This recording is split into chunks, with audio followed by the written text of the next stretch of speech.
XVONE, up for critical review and reaction is Jordan Maxwell on astrotheology. Then we're told another story about Jesus is that we're told that he and his mother Mary. Now that's an interesting point before we get into the story. Jesus' mother is called Mary, M-A-R-Y. Actually, in point of fact, it's not M-A-R-Y. It's Mari, M-A-R-I, not M-A-R-Y. Mari. Mari is a virgin. Mari means virgin. A clean, young virgin is Mari. And therefore, if you have a bottle of water, which is extremely purified, we will call it, the water would be Mari water, meaning it's a virgin, it's clean water. So Mari means clean or virgin. And so Jesus is said to be born of a virgin. And her virgin would be Mari, M-A-R-I. Mari is a virgin. And so we today say it's Mary, M-A-R-Y, not M-A-R-Y, M-A-R-I, a virgin. And why is Jesus born of a virgin? Because it has to do with the sun in the sky and the 12 helpers, the 12 apostles. Well, one of the 12, the chosen 12, is a constellation of the zodiac called Virgo. Virgo, the virgin. And Virgo is continually always connected to the constellation that brings in spring, at the spring of the year. And so for the northern hemisphere, the sun comes back into the northern hemisphere at what we call the spring, because he was dead in winter. Now he's springing back to life. He's coming back to the northern hemisphere. So therefore, he's born of a virgin. Why? Because Virgo is the constellation associated with spring. So when the sun is coming back to the northern hemisphere, it's bringing light and warmth and life and all the wonderful things the sun does for us. It's finally bringing it back to the northern hemisphere. Because when it was in the winter, it was down south in the winter, and all the birds went down to enjoy the summer down in Rio, but we were freezing to death up here in the northern hemisphere. So now the sun has passed over the equator and is on its way back to us in the northern equator, in the northern hemisphere. And this is why today we have a celebration of the Passover, because the sun in the spring has officially passed over the equator, coming back to the northern hemisphere. And so the ancient people said the celebration of spring, they referred to it as the Passover. The Passover is when the sun is officially passing over the equator. And so, of course, the Jews will have a beautiful, wonderful story. Like Christians, they make up wonderful stories that has no basis in fact whatsoever, but they have a beautiful story about the Passover. But in point of fact, it's nothing more than the worship of the sun. And so the whole idea, as I said before, I need to get back to it quickly, all of our business on the earth is called maritime admiralty, which means that all of our business and commerce is based on banking, on money, and money is water. And therefore, all the ancient countries of the world did big business on the high seas, on the oceans of the world. And so the whole idea of international banking is done by water. And so ships were the most important shipping lines, and ships were the most important business on the earth between nations and countries were ships. And so today we have the same idea. Anything that we do in this world is a ship. The whole earth is a ship in space.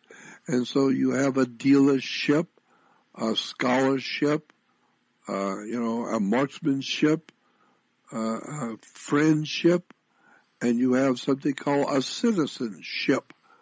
And therefore you're on the citizenship. And everything that dealing with life in this world has to do with the ship. And so you got all these words that end in ship, like dealership, scholarship, rulership, all kinds of words that end in ship. Well, if you take the word worth, W-O-R-T-H, worth is the value of something. Well, whatever it is that you value, very highly value. Everybody's got different things they value. But if you really value something very important to you, you show the worth of it. And so you put the word worth together with ship, and it becomes worthship, or W-O-R, worship. And that's where we get the word worship. It comes from the value that you place on some subject is the value of its worth. And so that's why we say it's worship. It's not on your knees worshiping. No, it's showing a value for money, a value for women, a value for whatever it is. That's what you worship. That's where the word comes from. Hmm. So when you see the beginning of spring, that's a whole new idea that the sun is now coming back to the northern hemisphere. So we celebrate it. We call it Easter, because the star in the east is now coming back to us, the East Star. And so we call it Easter. The sun is coming back to the northern hemisphere. Well, the Hebrews also have the same celebration in spring. And their spring celebration they called the Passover, because the sun, as I said, has passed over the equator, coming back to the northern hemisphere.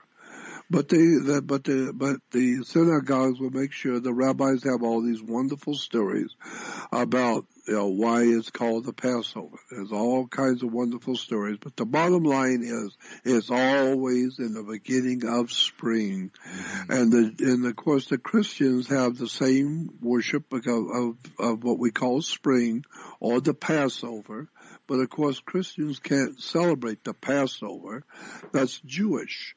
And so what the Christians do is they say, well, we have the same identical celebration practically on the same day or the same week of the Passover, but we call it a resurrection.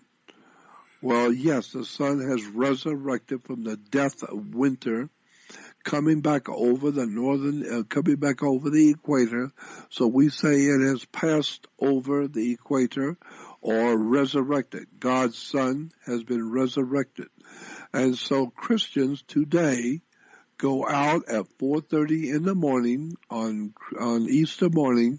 They go out about 4:30 in the morning, bundle up, it's cold in the morning, and you go out by the thousands or by the millions. People, Christians around the world, will go out and wait for the sunrise. It is called the Easter sunrise service. In your face, it's a sunrise service. Right. So we're crawling on our knees to welcome back God's Son, the light of the world, who has come back from the death of winter. And he is now coming back, and so we need to go out there as Christians because we're superior. Our belief system is superior. So we go out at 4:30 in the morning and wait for the sun to rise. And it's called an Easter sunrise service. Never even suspecting, by millions of people doing such a thing, never even thought about it. You're worshiping. You're showing value for the risen sun, the light of the world. It's all based on the sun, the life of the sun. Right. Well, you know what's interesting here is that actually a question comes in through my Skype, which relates to all this, and I think it's a little bit of a tough question to get to easily, but I'll give it to you anyway because I think it will make sense here. The stories of, this is the way the question's written, it makes sense that if these stories all match up to an astrologically, observable thing in the sky, that other stories do too. So what about Jesus raising the dead, Jesus giving sight to the blind, and things like this, which are also told in the Bible, they must also be metaphors. That's the question, Jordan. Yeah. Well, Jesus is the Son, and God's Son gives light to the world, and so he causes people to see. He gives light to the blind. He gives sight to the blind. Well, that's what the Son does. You're blind at night. You don't see what's going on at night. But when the sun comes up, he brings light into your life. He is the light of the world. He gives light and sight to the blind. Right. And so you're not flying blind, you're not walking blind, you got light. So God's Son is giving light to the blind. But going back to Easter and the Passover, that idea of the celebration of the sun coming back to the northern hemisphere, we call today Easter, okay? But in the ancient world, in the Middle East, they had the celebration also, just like we do, and just like the Jews still do today with Passover. But they didn't call it Passover. The Hebrews called it Passover. But the ancient peoples called, if you go back to the land of Canaan, go back into history, into the ancient history of the Middle East, and to an area called Canaan, which is where Israel sits today. Right. The very plot of land upon which Israel sits was referred to thousands of years ago as the land of Canaan. And the land of Canaan is where Israel sits today. Well, in that ancient land of Canaan, there was a celebration of Easter, just like we have today. But it was not called Passover or Easter. It was called the marriage feast of Cana. And that's in the Bible. The marriage feast of Cana, where we are told in the Bible that Jesus with his mother went to a very big wedding celebration. And it was called the marriage feast of Cana. And so the marriage feast of Cana was a big marriage feast, but it doesn't say who was getting married. We now know what the marriage feast of Cana was. It was a celebration of spring, where God the Father, the male, God the Father, was going to be wed to Mother Earth. Mother Nature was going to take her husband. God the Father was going to marry Mother Nature, Mother Earth. But you couldn't, but God the Father is going to marry Mother Earth and Mother Nature. They're going to have offspring. That's usually what happens when couples get married. The male manufactures while the female is in labor. She is producing the product the male has produced. So he manufactures and she is building the product. So for the spring in the ancient land of Cana, they referred to it as the marriage feast of Cana, where we're told in the Bible that Jesus was there with his mother, Mary. Jesus was there. God's Son was there at the marriage feast of Cana. And that marriage feast of Cana was, of course, God the Father marrying Mother Earth, Mother Nature. And so the story was that when God the Father marries Mother Earth, there's going to be offspring, obviously. There's going to be a sexual interplay, and there's going to be offspring. Mm-hmm. And so we then see that there's a celebration, but you can't have the offspring until after a marriage. So you have to have a marriage first, a legal marriage first. Then you can have the children. Right.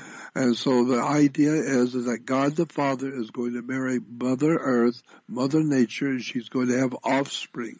And so the spring brings what? The spring brings rain, R-A-I-N, which is fluid from heaven. And that fluid we call rains, for some reason, is very powerful. It causes things to grow. Life on the earth grows when it rains. And so the sexual union, so to speak, between Mother Earth and God the Father is rain. Interesting that in India, one of the words for God is R-A-I-N, rain. Rain was the name of a god. And so therefore, in the spring, we have the spring rains. And that's why today we have the celebration of God the Father marrying Mother Earth. And so the rain comes, and that's the sacred fluid from the male that goes into the female and causes her to give birth to new life. And all of a sudden, all the birds wake up, all the animals awaken, the flowers come out, grass is growing, and life is coming back. So God's Son that was dead in winter is now in the process of springing back to life. So we call that time of that marriage feast spring. He's springing back to life, and God the Father is going to marry Mother Earth, Mother Nature, and share with her the sacred fluid from God the Father, and the earth is going to give forth her life. And that's why if you're going to follow Jesus, one of the requirements is you have to go into the water. You have to find a body of water and go in and be baptized. Why do you have to be baptized? Why? Is because when you were born, you have messed up your life so bad that you need to start all over again. Now that you found Jesus, now you need to redo your life and start all over again. So how do you do that? Well, you go into the water. You go find a lake or a river or someplace and go into the water, and they will dump you under the water. You go under the water completely, and then you come out, and now you're baptized. Why are you doing that? It's because when you were born, you came out of your mother's water. The woman, her water broke and the baby came out. So you came out of your mother when her water broke. That's why you're going back into Mother Nature, Mother Earth, and you're going to go under the water and come back out of the water, out of your mother's water, and now you're going to be born again. So now you're being born again. So that old life you lived is all symbolically gone. It's all gone, and now you're going to be born again. You're going to live a whole better life. So now you're being born again. Never realizing we're just talking about mundane things in life. Symbolically, you're going to wash your life up. You're going to wash your whole life up. You're going into your mother's water, Mother Earth, Mother Nature, go into her water and come out being born again. Right. So, well, it's also fascinating to note that, look, you have the time of, and this I just note for syncretism because we're going to run out of time shortly, and I want to give you the time to do a closing on this particular part. But for syncretism, let's think about this. First of all, it's a pagan concept, really, to think about the idea of rebirth at springtime. The fact, I mean, even the word offspring, which I'm sure Jordan just forgot to mention because he said it so many times, it's coming off the spring. I mean, so there you go. So spring, all right. This is significant for a lot of reasons. This is the time of rebirth. This is the time of resurrection. Just look around you. The grass, which is brown and dead, will become green and stand back up. In the spring. And why? Because the water came, it landed on it, and yes, it did. It gave it some of the nutrients, along with the sun being in a better position. Scientifically, we know this. Again, observable. A lot of animals breed at this time. A lot of weddings occur at this time. The old is just sort of, spring wedding. Modern trope. Why do we have spring weddings? Spring weddings are super popular, right? This is the time to do this. Why is it there? Well, again, it is the repetition of recognition, right? over and over again. The idea that there is life springing from the earth at this time. Even again, my phrase, again, spring. It is just part of what is within the northern hemisphere. And there's just the way it is. And it's being told to you through these stories. Some of it, like I say, observable, some of it, metaphoric, and that's the thing when the other person had mentioned in their question about raising the dead. Well, if you take a look at what time of year that was done, and you take a look, seriously, try and create a timeline for the story, and perhaps we'll get into some of the reason why maybe some of the story's missing in the Bible, because, it doesn't go all the way through Jesus' life, does it? Really talks about the beginning and the end heavily, but you got a few pieces in the middle and then beginning end. I don't know. Maybe that's the way you tell somebody's life story. And besides that, here's the fun part is that realistically, they don't tell you the end of the story. Because they're just telling you about the cycle of what continues. Now, the end of the story is more like what Jordan was talking about when the sun actually stops rising. That's truly the end. Excuse me, of the story. That's right. But that's a story for another day. Meanwhile, so all of this stands true, and what goes along with that springtime and that Easter celebration, that Ishtar celebration, that Passover celebration. There's these colored eggs floating around. Why? Because it represents, laying eggs represents life. Right. As being born. The animals are laying eggs, which means that now they're being born again. And that's why today we have colored eggs, because that's what happens in the spring. All the colors of the flowers and all the trees and all the colors that the earth is capable of, everything is alive and comes back in color, full color. Right. So the egg represents life the new life is being created. So we have colored eggs. And the Easter rabbits were known to be the most incredibly reproducing animals on the earth. Right. Every time you turn around, they're having more rabbits. Rabbits will reproduce continually. And so the rabbit became a symbol for the spring, because the rabbits reproduce. Well, that's what happens in the spring. Everything's reproducing. Right. Well, no, and that's exactly what the point is that all of it is actually being laid out in the metaphor. And if you take a look at it properly, it's really just telling you the story of what is happening around you, what you can observe. Well, sorry, but here we go. Above and below. You can see what's happening on the ground, and it tells you the same. And if you put them together, they do sync together. You have, when the star is doing this, the star, which happens to be the sun, which is the only star that we got to worry about, when it's doing this is what happens on the earth, and it just so happens to coincide with the results of what happens during the story. Now, the concept even that there are, I've heard other presentations too where people have tried to explain the symbols of who it is that was, playing different roles in different parts of the story, and maybe they represented different elements of. And, there's probably a lot of ways you can go through this and really make it all sync together. But once you do it, it's kind of fascinating because you're not trying to find historical characters and relics. What you're looking at is the world around you.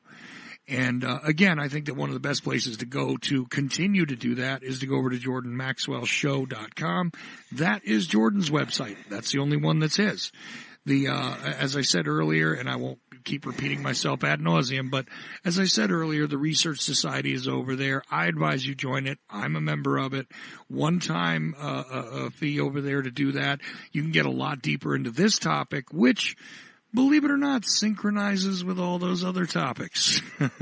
So astrotheology is a key, my friends, not only to the knowledge of it in and of itself, but a lot of other things. As Jordan is beginning to explain, what actually dictates waters? Well, banks. Well, what's on the each side of a river? As Jordan explained to me a long time ago, they're banks. They're river banks. They guide which direction the cash flows, don't they? And it's all about the liquidity. And so on and so on, still surviving in the terms, the symbols, and everything else that are around you every single day. And that's how you got to look at this. So, Jordan, I give you the last few minutes here to sort of wrap up this portion. And obviously, we're going to continue talking about this particular subject and tying it together. We do invite questions, which I will take, info@ocelli.com, or if you want to send them directly to Jordan, there is a contact button over at jordanmaxwellshow.com. And you can contact either one of us or go in the live chat room. I'm going to come up with some other ways for you to do it. But, just let's stay on topic here. And it is astrotheology. And this was the first episode of the series. So, Jordan, anything that you would like to put in here in these last 5 minutes or so? Yes, I would like to say again, I want to stress that I am not here to belittle anyone's religious beliefs. But I feel that if you're going to spend time devoting yourself to the admiration and the worship of God, or to showing appreciation and admiration for the things which God has given us, then you might want to, for the first time in your life, actually wake up to the reality of theology in the world today. Where did our belief systems actually come from? And what are they actually, in fact, based on? Now, while most people have never heard these stories, it's all provable true. And there's so many documents out there about the ancient history of the world, about the land of Cana, the marriage feast of Cana. And if you remember in the marriage feast of Cana, Mother Mary asked God's Son, asked Jesus, when they ran out, according to the story, they ran out of wine. And so it says Mary went to Jesus and said, the party has run out of wine. Can you draw some water and change it into wine? And it said, yes, God's Son drew water and he changed it into wine. And the party people said that wine was the best wine they've ever had. Well, what that's saying is that the Son, God's Son, the light of the world, draws water. Well, of course it draws water. It evaporates water from the ocean. It brings it up and it sits in clouds. Then the clouds come over the pasture and the clouds drop rain and the rain comes down on the grapes. And now the grapes are smashed and make wine. So you change water into wine. How? Because God's Son drew water and pulled it up into the clouds. The clouds rain water, and therefore you now smash the grapes and you get wine. That's how Jesus was able to change water into wine. And so why? Because Mary represents Virgo, the Virgin, and one of the 12 signs of the zodiac. It's all based on the life of the Son, and our life on the earth goes back tens of thousands of years. It's always been the same story, and it's been retold so many times, and we buy it as actual historical fact, when in point of fact, the whole New Testament is a metaphysical metaphor, a symbolic story about the life of the Son in relation to the life of human life on the earth.